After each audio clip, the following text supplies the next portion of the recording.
Bonjour, bienvenue sur ma chaîne. Aujourd'hui, un cadre fabuleux. Alors là, je crois qu'on ne peut pas trouver mieux. Nous sommes au point sublime, dans les gorges du Tarn, au sommet des gorges du Tarn, pour un match gravel. Et oui, un match parce qu'il va y avoir 3 vélos différents. Le Superior XR 9.5 GR, un vélo à 3000 €.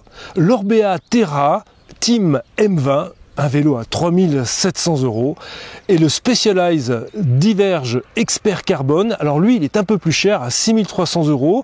C'est le vélo que l'on a pu mettre à ma disposition, mais il y a aussi des vélos aux alentours des 4000 €, à peu près équipés de la même façon que les deux précédents. Alors un grand merci à tous ceux qui ont permis la réalisation de ce match, mes copains de toujours, Cycle Avenue et Cycle Expresso à Pont-du-Château et à Issoire, mais aussi Passion Vélo à Thiers, qui a mis à ma disposition ce très beau Specialized. Alors revenons ensemble, si vous le voulez bien, sur le vocable gravel. C'est quoi gravel? Alors gravel en anglais, ça veut dire gravier. Pourquoi?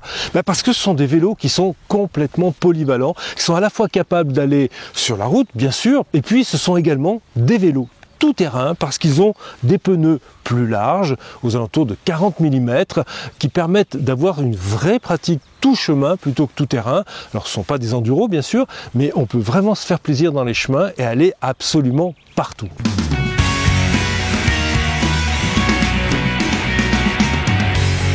Alors ces 3 marques partagent un certain nombre de caractéristiques, à savoir un vélo qui vient d'une pratique route endurance, c'est-à-dire un cadre carbone qui est un peu plus confortable, un peu plus souple que des vélos de route de course et qui permet d'avoir des caractéristiques particulièrement adaptées à la fois au tout chemin mais aussi à cette nouvelle pratique qu'on appelle le bikepacking, à savoir la randonnée en bon français, la randonnée assez lointaine avec un kilométrage assez important.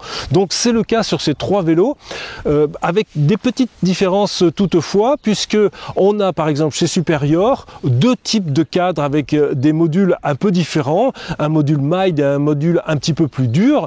Donc là j'ai le module un peu plus souple et qui correspond, je trouve, particulièrement bien à l'activité gravel. Hormis ces cadres full carbone sur les 3 marques, on a un équipement un petit peu différent puisqu'on a un équipement GRX Shimano sur à la fois le Superior et l'Orbea, alors que le Specialized est équipé avec un SRAM électrique AXS. Alors on peut aussi équiper ce Specialized avec un Shimano un petit peu moins cher, puisque là le budget est un petit peu plus élevé sur le Diverge Expert Carbone, à plus de 6000 €, avec un groupe Shimano GRX et puis également des roues un petit peu moins performantes, on est aux alentours de 4000 €. Il faut bien comprendre quand même que le SPE sera toujours un petit peu plus cher que les 2 autres marques à équipement équivalent, avec quand même une caractéristique excessivement intéressante et qui n'existe à ma connaissance uniquement sur le Specialized. On a un amortisseur sur la colonne de direction qui s'appelle le Future Shock. Alors il y a 2 Future Shock, c'est un peu un détail mais croyez-moi c'est important. Il y a le Future Shock 1.0 sur les modèles entrée de gamme qui est un ressort simplement et qui est, je dirais, plus un gadget qu'autre chose, et puis le Future Shock 2.0 qui est hydraulique, et là ça marche vraiment bien et ça apporte encore plus de confort. C'est vrai qu'à la base, Specialized a développé ce système pour la course, le Paris-Roubaix, et monté ses vélos sur les Roubaix. Et donc quand ils ont créé les vélos Diverge, ils sont passés avec ce système qui effectivement, lorsque l'on roule sur une tôle ondulée, on ressent aucune vibration au niveau des épaules et au niveau du dos. Et c'est vrai que c'est hyper agréable aussi pour les personnes qui ont un peu mal au dos en vélo, parce que toutes les vibrations qu'on prend avec un vélo de route, là on les prend pas, et on a un vélo qui est très confortable, et ça c'est le vrai plus, je trouve, de ce vélo. Ah oui. C'est la suspension qui fait qu'on est bien. Hormis ça, bien sûr, des pneus entre 38 et 42 mm, qui sont des pneus à basse pression, qu'on va gonfler suivant les versions, si on est équipé en tubeless ou en chambre, entre 2,5 et 3,5 bars à peu près, pour un usage mixte, voire un petit peu plus sur la route quand on veut être très performant, puisqu'on peut monter jusqu'à 4 bars et demi. Les roues pour ces modèles sont toutes à peu près équivalentes, que ce soit les roues propriétaires chez Orbea ou les DT suisses chez Superior et Specialized. On a des roues qui sont des roues alu, moyenne gamme, voire même entrée de gamme pour l'Orbea. Je trouve que c'est presque un petit peu léger et ça m'a un peu limité dans ma pratique. Je pense que c'est vraiment quelque chose qui peut évoluer au fur et à mesure de votre envie et de votre porte-monnaie, bien sûr aussi. Mais c'est un des points qui peut être le plus amélioré sur ces vélos. Pour le reste, ce sont des vélos extrêmement confortables, avec un cintre de route, mais évasé de façon un petit peu différente que ceux de route, ce qui leur apporte là aussi encore plus de confort.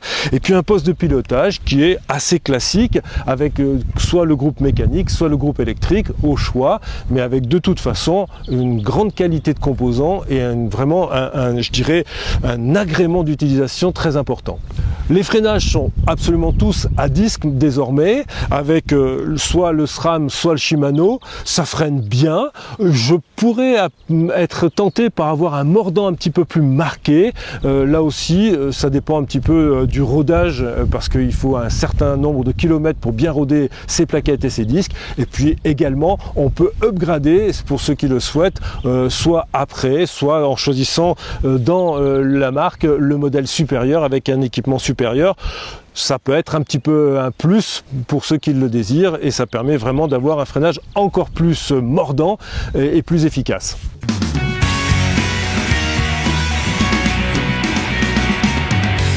Alors je ne vais pas détailler davantage le comportement de ces vélos, on va partir immédiatement pour mes boucles tests pour voir un petit peu le rendement de ces trois marques différentes et puis je reviens immédiatement pour la conclusion et vous dire ce que j'ai ressenti à leur guidon et ce que je pense de ces trois vélos. Alors pour détailler et comparer ces trois vélos, on va se servir du Strava. Strava, c'est une application qui me permet d'enregistrer absolument toutes mes sorties. Comme j'ai en plus des capteurs de puissance sur mes vélos, je vais avoir une puissance non pas estimée, mais calculée très exactement. On va ainsi trouver sur mes parcours des segments. Ce sont des parties un petit peu de ce parcours qui sont répertoriées. Et je vais franchir ces segments sur les trois vélos avec les capteurs de puissance dûment calibrés, bien sûr. Et on va voir, en fonction de la puissance que je vais pouvoir délivrer, eh bien, quelle est la vitesse d'ascension et la vitesse chronométrique que je vais pouvoir atteindre avec les trois vélos. Alors ce segment s'appelle la combe du Bouklim, oui c'est comme ça, c'est pas moi qui ai donné le nom.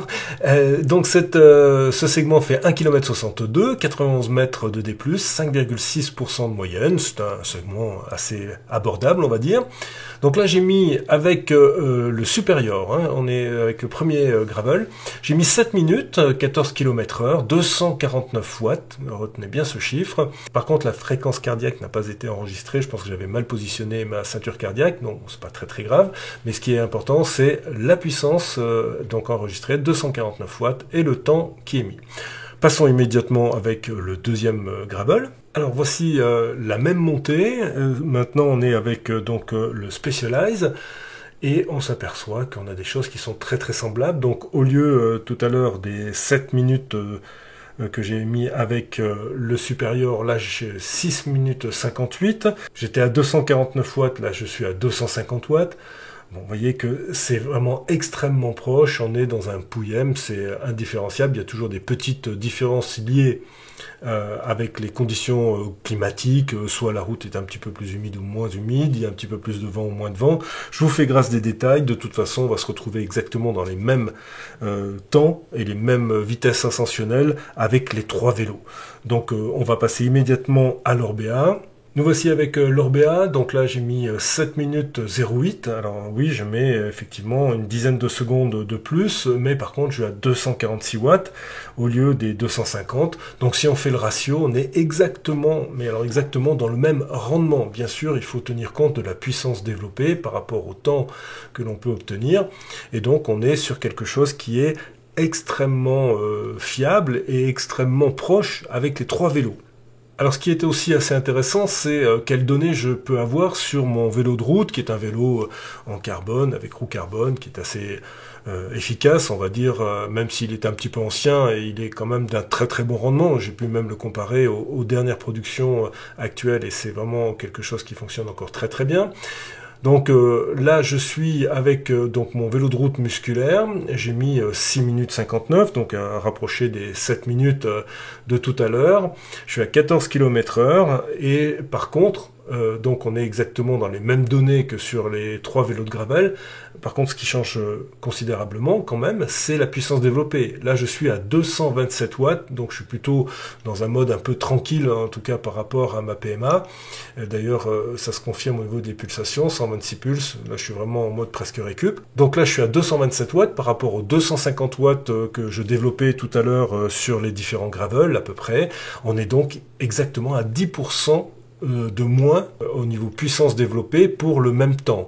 J'ai fait aussi la même comparaison avec la même puissance, eh bien j'ai un temps qui s'abaisse de 10%, enfin entre 8 et 10% avec mon vélo de route si je développe la même puissance que je développe sur les gravels. Et ces 3 gravels sont vraiment très proches en rendement, donc c'est pas là-dessus que vous allez baser votre choix.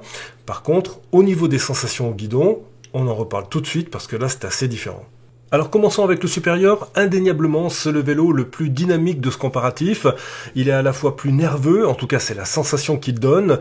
Il donne envie tout le temps d'attaquer. Il est vraiment extrêmement amusant à piloter, y compris en relance, que ce soit sur la route ou dans les chemins. C'est vraiment quelque chose qui est très sympa, très agréable. La contrepartie, bien sûr, c'est qu'il est un petit peu moins stable.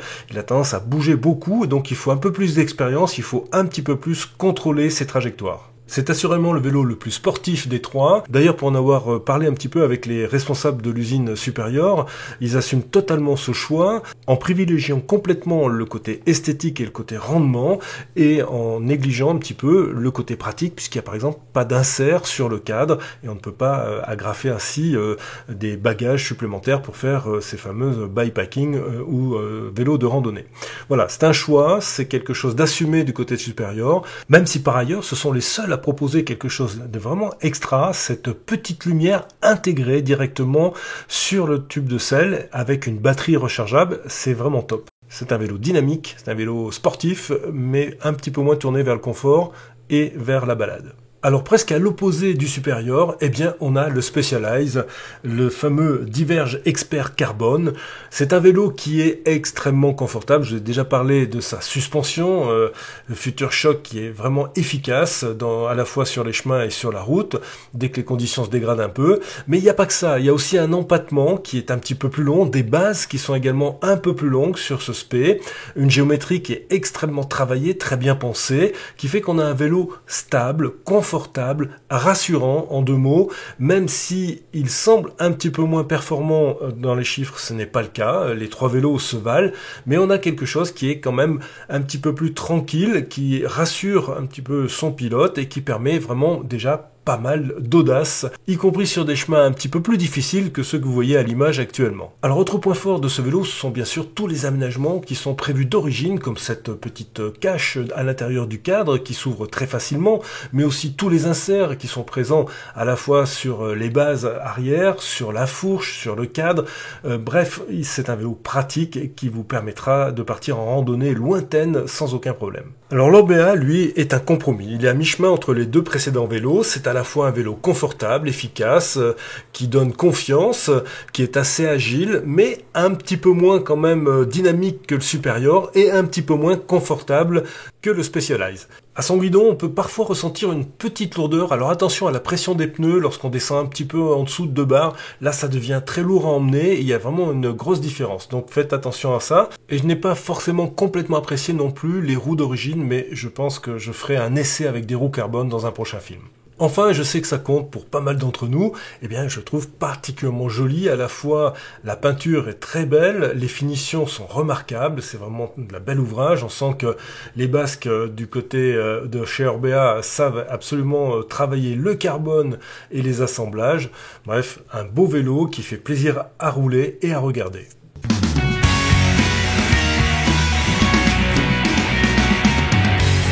Allez, on arrive à la conclusion de ces 3 vélos de gravel. Alors, que peut-on en tirer comme enseignement? Alors déjà, une première remarque en préambule. J'ai déjà un VTT musculaire, j'ai un vélo de route, j'ai des vélos électriques, que ce soit en route ou en VTT. Bref, j'ai déjà plein de vélos et j'ai longtemps hésité avant de prendre un gravel en test parce que je me demandais bien à quoi ça allait me servir. Et en fait, vous voyez, je suis parti en vacances dans cette merveilleuse région du Tarn et je n'ai pris qu'un vélo. J'ai pris un vélo de gravel. Et oui, c'est un vélo polyvalent qui vous apportera beaucoup de plaisir et qui vous permettra d'aller absolument partout. Et ça, c'est vraiment le point le plus important. Alors, le maître mot du vélo de gravel, c'est le plaisir. On peut redécouvrir cette façon de faire du vélo, d'avoir simplement le bonheur de découvrir un petit peu ces petites routes, ces paysages, prendre le temps, pas être forcément tout le temps dans la performance, mais c'est vraiment ça, c'est cet immense bonheur de faire du vélo dans des endroits merveilleux, et Dieu sait s'il y en a en France. Donc on a vraiment grand plaisir à pratiquer de nouveau du vélo. En tout cas, moi, ça a été vraiment une révélation de ce type de vélo. Voilà les amis, j'espère que ce petit match entre ces 3 vélos de gravel vous aura apporté énormément de réponses à cette pratique un peu nouvelle que l'on a maintenant avec ces vélos de gravel. Et puis ça vous permettra d'affiner aussi votre choix si vous avez envie d'acheter ce type de vélo. Je vous dis à très bientôt pour de nouveaux tests, de nouvelles aventures. À ciao, bye!